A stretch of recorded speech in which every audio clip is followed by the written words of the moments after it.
성도 여러분, 어느덧 금년 마지막 주일을 또 마지막 날을 맞이하게 되었습니다.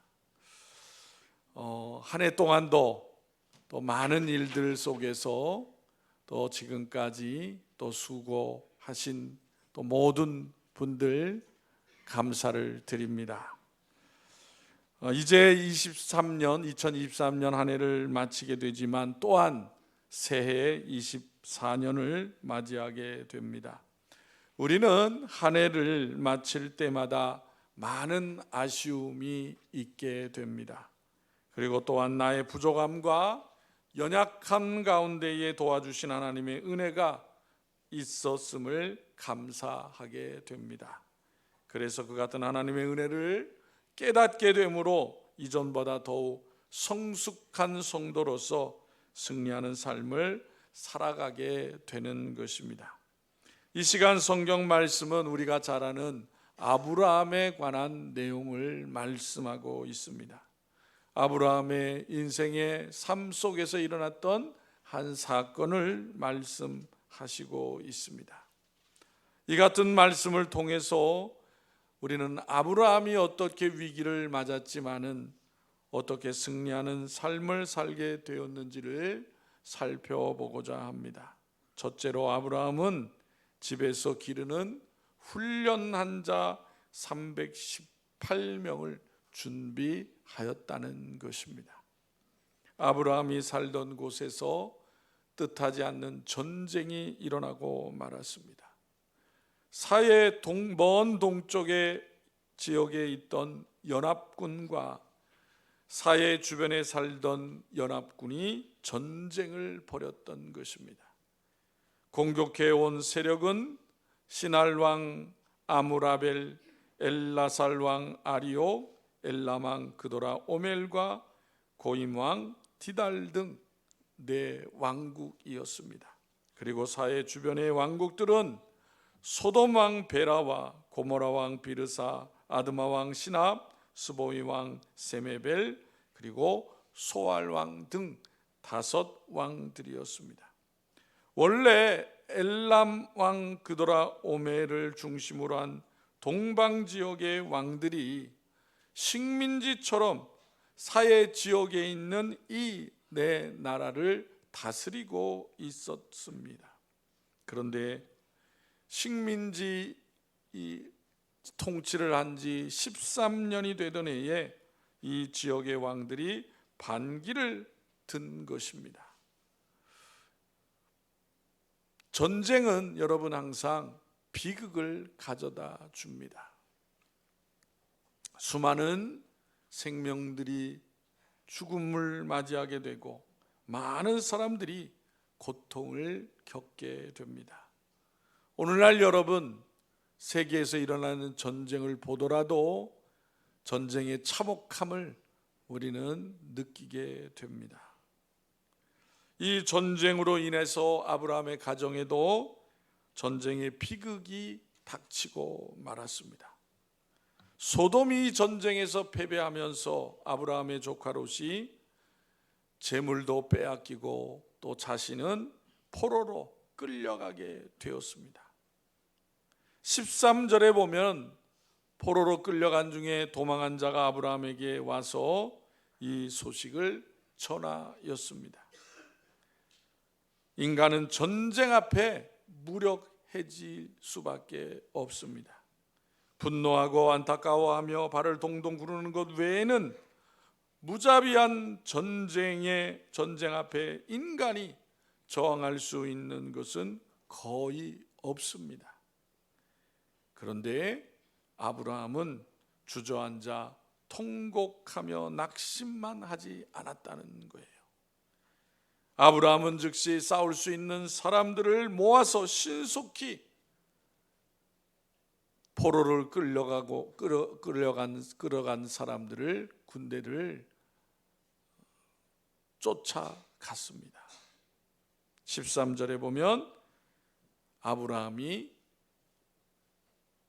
주변의 나라들로부터 동맹군을 모아서 쫓아가게 된 것을 볼 수가 있습니다. 그뿐만 아니라 14절에 보면 집에서 기르는 훈련시킨 사람 318명을 모아서 그들과 함께 북쪽 지역의 단까지 쫓아갔다는 것입니다. 그리고 기습함에 기습을 해서 빼앗겼던 재물과 포로로 끌려간 조카 롯을 구출해 왔습니다. 그런데 여러분, 이 같은 모습은 예전에 아브라함과는 다른 모습입니다. 아브라함은 불과 얼마 전까지만 해도 기근이 나서 애굽으로 피난을 갔던 사람이고, 더욱이나 자기 아내를 누이라고 속였던 사람이 아브라함입니다. 그런데 이 같은 비겁하고 연약한 모습은 사라지고 아브라함은 매우 강하고 유능한 사람이 되었다는 것입니다. 여러분, 우리가 창세기 앞부분에 보면은 하나님께서 아브라함에게 복을 주셔서 그의 가축이 재산이 많아져서 롯과 분가를 하게 되는 것을 볼 수가 있습니다. 아브라함은 결코 조카 롯보다 더 많은 것을 가지지 않았어요. 균등하게 나누어서 조카 롯이 독립을 하도록 하였습니다. 그런데 불과 얼마 지나지 않아서 롯은 포로가 되어서 끌려가는 신세가 됐지만 아브라함은 잘 준비하여서 끌려간 조카 롯을 구해오는 강한 모습을 보여주고 있습니다. 그렇다면 무엇이 그런 차이점을 갖게 했느냐라는 거예요. 그것은 언약의 사람과 그렇지 않은 사람의 차이라고 할 수가 있습니다. 롯은 하나님의 언약을 떠났기에 세상적인 것을 추구하는 목표로 살았습니다. 그래서 눈에 보이는 좋은 것만 찾아갔던 것입니다. 반면에 아브라함은 복의 근원의 꿈을 가지고 살았던 사람이었습니다. 큰 민족을 이루게 하시겠다는 하나님의 약속을 품고 살았던 것입니다. 여러분, 사람을 크게 하는 것은 결코 그가 가진 능력으로만 되는 것이 아닙니다. 그가 가진 꿈과 소망이 있어야 하는 거예요. 아브라함을 큰 민족의 조상이요 믿음의 사람으로 만들었던 것은 결코 아브라함이 탁월해서가 아니라 하나님이 아브라함에게 주셨던 언약이 있었기 때문인 거예요. 언약이 사람을 위대하게 만든다는 거예요. 본문 14절에 보면 집에서 길리고 훈련된 자 318명을 거느리고 단까지 쫓아갔다고 하였습니다. 즉 아브라함은 이제 힘 있는 사람이 되었다라는 것을 나타내주고 있어요.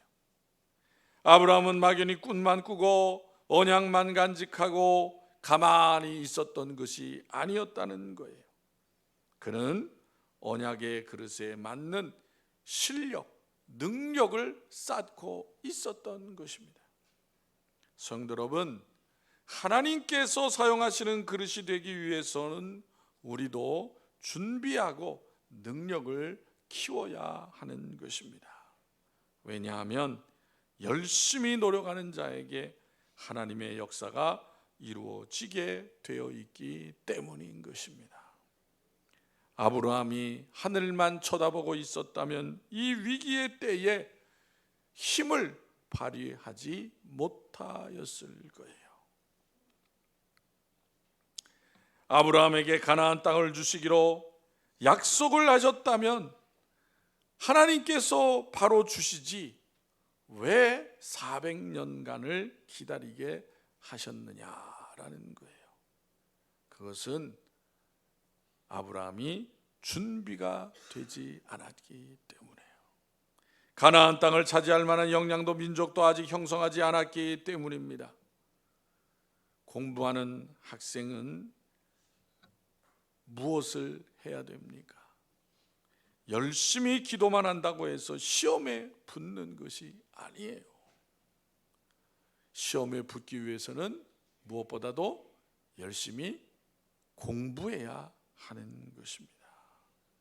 그리고 기도는 공부할 수 있는 지혜와 힘을 달라고 기도하는 거예요. 실력을 길렀던 아브라함은 이제 문제가 닥쳤을 때 당당히 준비된 능력으로 그에게 닥쳐진 문제를 해결해 나갔습니다. 그는 세상의 눈치를 보며 세상의 도움을 요청하는 무기력한 사람이 이제 아니었어요. 아브라함의 능력은 주변 사람들과의 관계에서도 잘 나타나고 있습니다.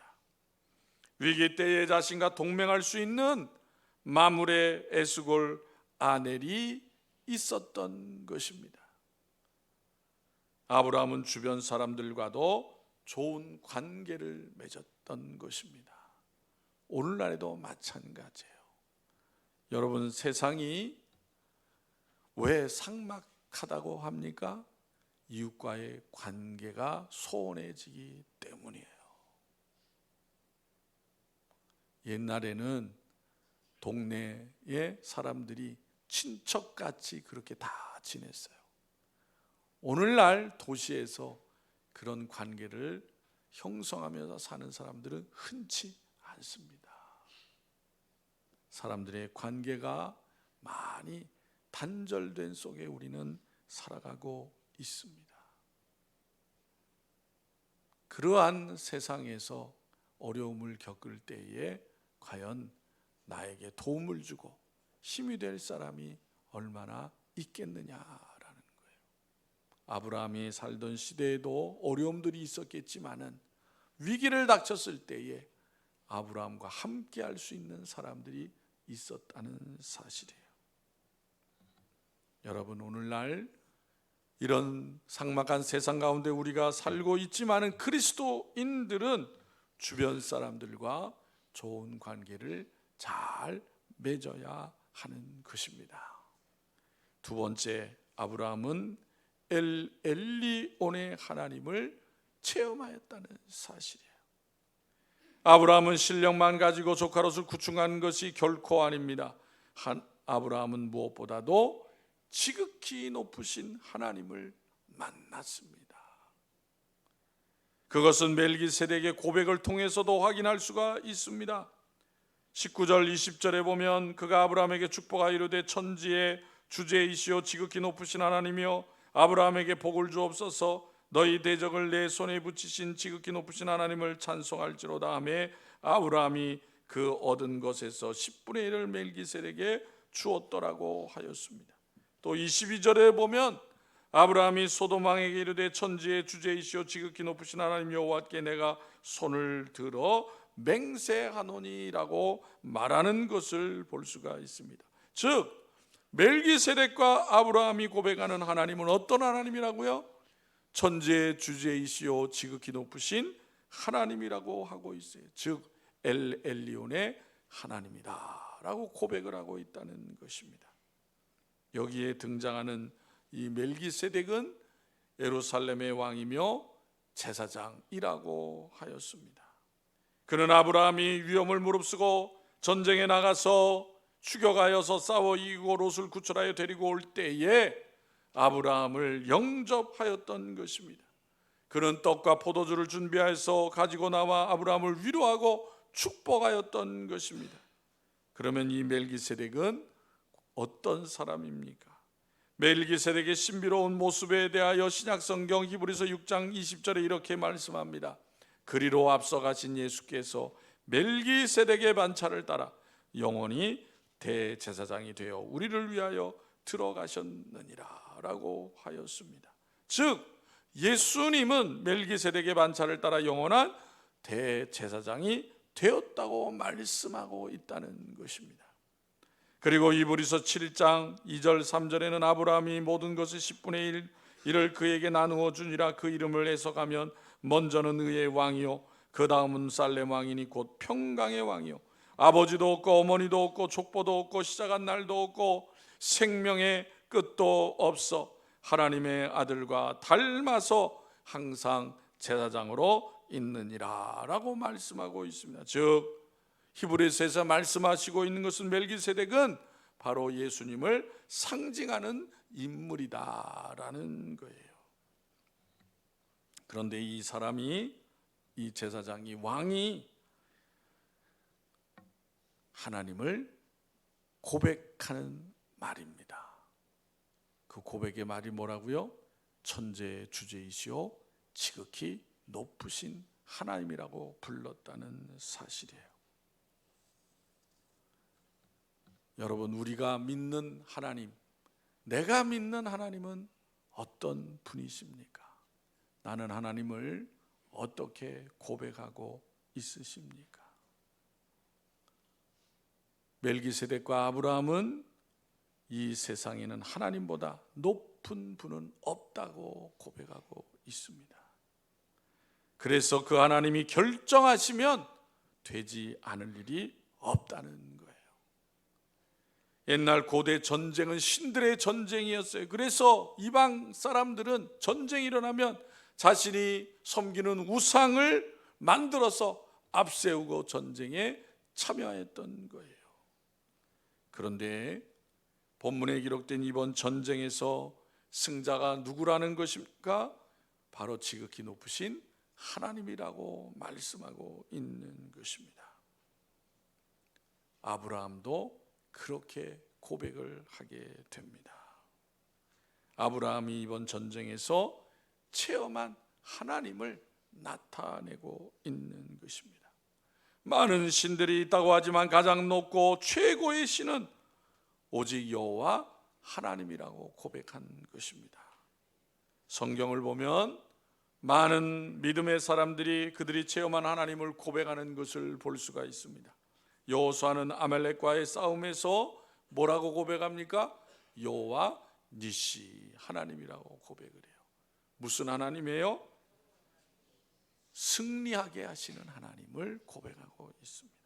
다윗은 골리앗과 싸울 때에 뭐라고 하나님을 부릅니까?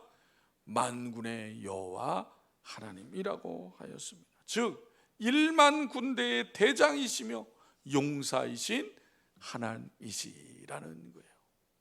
다른 백성들은 골리앗으로 인해서 블레셋 백성 군대로 인해서 벌벌 떨었지만은 만군의 대장이 되시고 용사가 되신 하나님을 다윗은 믿었기에 다윗은 담대하게 골리앗 앞에 나아갈 수가 있었던 것입니다. 그러면 여러분이 체험한 하나님은 어떤 분이십니까? 하나님을 여러분은 어떻게 고백하고 있습니까? 아브라함은 이 전쟁을 통해서 하나님에 대한 인식이 달라졌습니다. 하나님은 자기 평범한 인생사만 주관하시는 분이 아니라 역사를 주관하시는 하나님이심을 깨닫게 된 거예요. 자기 가족만 믿는 가족의 신이 아니라 세상에 많은 신들이 있다고 하지만 그 중에 가장 높으신 하나님은 바로 엘리온의 여호와 하나님이라고 고백하고 있는 것입니다. 이 같은 하나님을 알았기에 아브라함은 전쟁에서 돌아와서 또한 사람들에게 당당하였습니다. 아브라함이 탈취한 재물은 사실 빼앗긴 소돔 왕의 것이었습니다. 그런데 그 소돔 왕이 아브라함에게 뭐라고 합니까? 너의 공으로 재물을 찾았으니 재물은 내가 가지고 사람들은 돌려달라고 합니다. 그러자 아브라함이 뭐라고 합니까? 23절에 내 말이 내가 아브라함으로 치부하게 하였다 할까요? 내게 속한 것은 실 한 오락이나 들매끈 한 가닥도 내가 가지지 아니하리라고 말하였던 것입니다. 얼마나 당당한 말입니까? 사람의 마음이라는 것은 지금은 이러하다가 나중에는 또 딴소리를 하게 됩니다. 그래서 아브라함은 그런 말을 듣지 않겠다는 것입니다. 그래서 아브라함은 젊은이들이 먹은 식량과 함께 동맹한 아넬과 그의 또한 무리들이 분긴 만을 제하고는 다 소돔 왕에게 돌려주게 됩니다. 요즘 말로 하면은 계산을 정확하게 한 거예요. 여러분, 사람들은 흔히 은혜라고 하면서 적당히 넘어가려고 할 때가 많이 있습니다. 특히 자기가 손에 난 것에 대해서는 칼같이 받으려고 하지만은 자기 이익이 되는 것에 대해서는 어물쩍 넘어가기도 합니다. 그러나 여러분, 우리 그리스도인들은 그렇게 해서는 안 되는 거예요. 하려면 반대로 해야 되는 거예요. 반대로. 자신이 받는 손해 부분에 대해서는 너그럽게 대하더라도 나로 인해서 당하는 손해나 이익에 대해서는 명확하게 분명하게 보상해 주어야 하는 거예요. 그래야 그 사람이 뒷말이 없고 사람들로부터 인정을 받게 되는 거예요. 여러분, 아브라함이 이렇게 당당해진 이유가 무엇입니까? 그것은 다른 것이 아니라 그에게 지극히 높으신 하나님을 만났기 때문인 것입니다. 지극히 높으신 하나님을 모시고 있기에 째째하게 굴거나 비굴한 모습을 이제는 보일 필요가 없었던 것입니다. 그러므로 여러분, 우리 모두가 세상 사람들 앞에서 성숙하고 당당한 모습으로 서는 성도들이 되시기를 바랍니다. 세 번째, 아브라함은 감사하는 신앙을 가지게 되었다는 거예요. 아브라함이 승리하게 된 비결은 바로 감사 신앙이 있었던 거예요. 그는 이 승리가 자신의 힘으로 되지 않은 것을 잘 알고 있었습니다. 아브라함은 승리에 대한 감사의 표시로 그래서 멜기세덱에게 10분의 1을 드렸던 거예요. 즉 11조를 드린 것입니다. 멜기세덱은 제사장으로 하나님을 대신하여 이 같은 물질을 받은 것입니다. 그래서 11조 신앙의 유래가 바로 아브라함이에요. 아브라함. 여러분, 11조가 무엇입니까? 그것은 모든 물질의 주인이 하나님이심을 고백하는 것입니다. 그래서 우리는 11조를 드리며 모든 것이 하나님의 은혜이고 하나님께서 내려주신 복임을 고백하는 것입니다. 그리고 이렇게 감사하는 사람에게 더 많은 감사로 채워주시는 것이 바로 하나님의 역사인 것입니다. 스펄전이라고 하는 분은 이런 말을 했어요. 촛불을 보고 감사하는 자에게 하나님은 달빛을 주시고, 달빛을 보고 감사하는 자에게 햇빛을 주시고, 햇빛을 보고 감사하는 자에게는 햇빛보다 7배나 밝은 하나님을 주십니다 라고 했어요. 여러분, 11조를 드리는 사람에게는 두 가지 특징이 있어요. 첫째로는 믿음이 있다는 거예요. 그래서 믿음이 없는 사람은 절대로 11조를 드리지 못해요. 두 번째로 물질에 대한 자유함이 있다는 것입니다. 11조를 드리기 시작하면 물질로부터 자유하게 되는 축복이 있습니다. 적은 물질에 있어서 10분의 1은 별거 아닌 것 같지만 큰 액수의 물질에 있어서 11조는 그것도 큰 거예요. 그죠? 그런데 그것을 하나님께 아낌없이 드린다고 하는 것은 믿음 없이는 할 수 없는 거예요. 야, 내가 이거 얼마나 애쓰고 땀 흘려서 벌은 건데 이 많은 것을 다 드릴 수 있을까? 그런 생각이 들기 때문에 11조를 드리는 것이 쉬운 게 아니에요. 그래서 11조 드리는 신앙은 물질에 대한 자유함이 있어야 되는 거예요. 소돔왕이 자신들을 구해준 아브라함에게 고모아서 사람은 내게 보내고 전리품을 비롯한 물질은 다 내가 가지라고 하였다고 했어요. 그러나 아브라함은 그 같은 호의를 거절을 합니다. 왜 그렇습니까? 자신에게 복을 주시는 분은 사람이 아니라 하나님이시라는 것을 알게 되었기 때문이에요. 오늘날 여러분 교회 다니는 사람 가운데에도 왜 11조를 드리냐고, 그것은 구약시대에 드리는 제도였지 신약시대에는 11조 드리라는 얘기가 없다 그래. 그러면 여러분 신약시대에 11조 드리라는 얘기가 있을까요? 없을까요? 있어요. 그것도 예수님이 말씀하셨어. 어디에 있냐면 마태복음 23장 23절에 있어요. 예수님께서 서기관들과 바리새인들을 책망하시면서 이렇게 말씀을 하십니다. 화 있을진저 외식하는 서기관들과 바리새인들이요, 너희가 박하와 회향과 근체의 11조는 드리되 율법에 더 중한 바 정의와 긍휼과 믿음은 버렸도다. 그러나 이것도 행하고 저것도 버리지 말아야 할지니라 그랬어요. 주님의 말씀 가운데 이것도 행하고가 뭘 말하는 거예요? 11조를 말하는 거예요. 문법적으로는 반드시 행하라라는 말이에요. 반드시 행하라. 예수님은 외식하는 서기관들과 바리새인들을 꾸짖으셨습니다. 하나님은 여러분 드리는 자의 마음과 정성을 보신다는 거예요. 그래서 하나님은 성도의 헌금에 희생이 담겨져 있는가도 보십니다. 하나님은 희생이 없는 자랑으로 내는 예물은 결코 기뻐하시지 않아요. 여러분, 인간은 물질에 약한 존재입니다. 그래서 예수님도 공생애를 시작할 때에 광야에서 사단으로부터 시험을 받고 물질의 시험도 받았어요.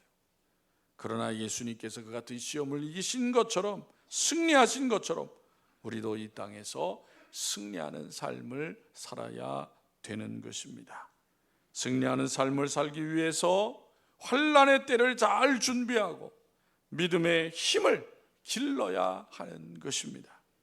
지극히 높으신 하나님, 승리하게 하신 하나님을 확신하는 믿음을 가져야 하는 것입니다. 지금까지 인도하신 하나님의 은혜가 있음을 감사하는 신앙이 되어야 하는 것입니다. 감사하는 신앙으로 하나님께 복받는 삶을 살아야 하는 것입니다.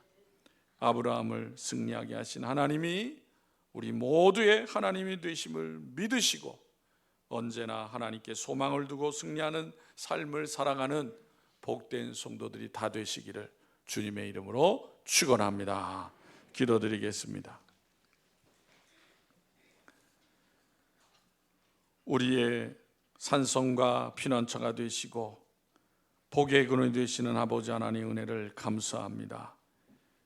어느덧 금년 한 해를 마감하는 마지막 주일을 맞이하게 되었습니다. 한 해를 되돌아볼 때 우리의 부족하고 연약한 것들이 얼마나 많이 있었는지 깨닫게 됩니다. 그러나 부족하고 연약한 저희들을 불쌍히 여기시고 은혜를 베풀어 주시어서 하나님을 더욱더 바르게 경외하게 해주시고 세상 험악한 가운데에 실족하지 아니하도록 붙들어 주신 하나님의 은혜를 감사합니다. 아버지 하나님, 이 시간 또한 아브라함의 모습을 통해서 아브라함이 고백한 하나님이 우리의 하나님이라고 하는 것을 다시 한번 기억하게 주시고 또한 그 하나님을 날마다 체험하며 하나님을 고백하는 삶이 되어지게 하여 주시옵소서. 가정과 일터 속에서 모든 일들 가운데에 변함없이 우리와 함께 하시고 하나님께 기도하고 찾는 백성을 외면치 하시는 하나님이 함께 하심을 굳건히 믿고 힘을 얻고 이 세상을 당당히 이겨나가는 복된 성도들이 다 되어지게 하여 주시옵소서. 아버지 하나님, 전쟁으로 말미암아 환난으로 말미암아 고통받는 백성들을 불쌍히 여겨주시고 하루저끼 전쟁들을 폐하여 주시옵시고 하나님께 주시는 평안이 이 세상 이 땅에 임하게 하여 주옵소서. 이 나라 이 백성이 또 은혜를 더하시고 하나님이 베푸신 은혜를 깨닫게 하여 주시고 어려운 가운데 하나님을 찾고 의지하여 잘 쓰임받는 이 나라 이 백성 되어지게 하여 주시옵소서. 험난한 세상 가운데 성도들이 믿음 잃어버리지 않게 하여 주시옵시고, 주님의 핏값으로 사신 교회가 굳건히 서게 해 주시어서 죄악 가운데 헤매는 많은 영혼들을 구원하며 하나님의 뜻을 이 땅에 이루어가는 교회와 성도들이 다 되어지게 하여 주시옵소서. 성도들의 가정에, 일터에, 사업장에 은혜를 더하여 주시어서 어려운 가운데 하나님의 지혜와 권능을 힘입어서 모든 일들 가운데 앞서가게 하여 주옵시고, 하나님의 영광을 나타내는 아버지의 직장과 사업장이 되어지게 하여 주시옵소서. 아버지 하나님, 어려운 가운데 육신의 질병, 고난을 겪고 있는 성도들이 있사오니 은혜를 베풀어 주시어서 속히 회복되게 하여 주시옵시고, 낙심하지 않도록 하나님 은혜를 베풀어 주시기를 원합니다. 우리의 자녀들이 믿음 안에 굳건히 서게 해 주시어서 하나님의 말씀으로 지혜를 얻고 꿈과 소망을 갖고 살아가는 우리의 자녀들, 또 젊은이들이 되어지게 하여 주시옵소서. 이제 한 해를 보내고 새해를 맞이하는 성도들이 오직 하나님의 말씀을 굳건히 붙잡고 새해를 잘 계획하고 준비해 나갈 수 있도록 인도하여 주시옵소서. 우리를 사랑하시는 예수님의 이름으로 기도합나이다. 아멘.